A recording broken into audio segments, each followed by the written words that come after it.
L'industrie européenne confirme son redémarrage. Les PMI manufacturiers, calculés par Market Economics, à partir des réponses des directeurs d'achat, sont dans leur zone d'expansion, nettement au-dessus de 50 maintenant. C'est le cas de l'indice PMI de la production manufacturière, qui donne le pouls du mois écoulé. À 56,7 pour sa première estimation, le résultat de janvier s'inscrit à un plus haut depuis 33 mois.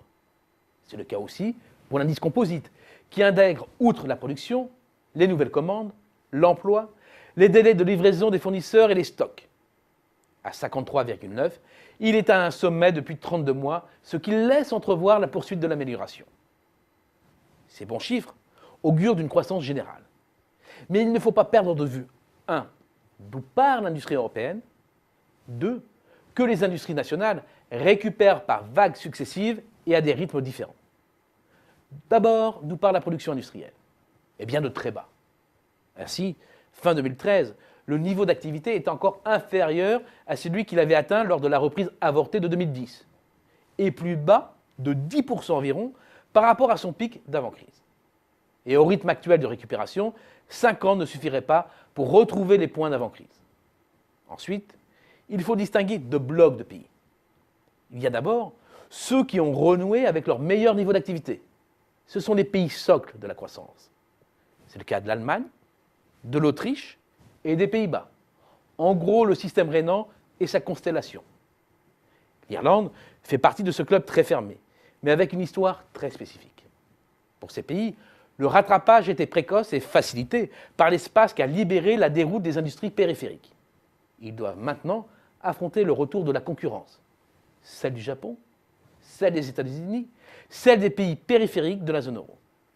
Leur rythme de croissance s'en ressentent et vont s'en ressentir. Le second bloc maintenant, ceux du sud de la zone. Ils repartent sur un champ de ruines, mais la déflation salariale commence à produire ses effets en termes de compétitivité.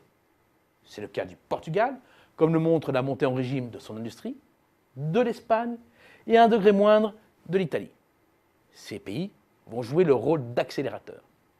À cela s'ajoutent certains pays du Nord, la Suède, le Danemark, la Finlande, qui ont joué la carte de la dévaluation fiscale et surtout du Royaume-Uni qui, outre la dépréciation de la livre, joue maintenant la carte du gaz de schiste pour se relancer.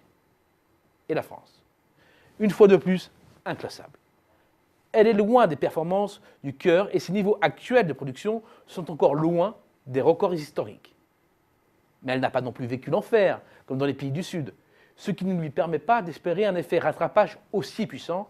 Et après avoir fait jeu égal avec l'industrie européenne en 2013, la France fera moins bien cette année, avec 0,8% de croissance attendue contre 1,5% pour l'Union européenne.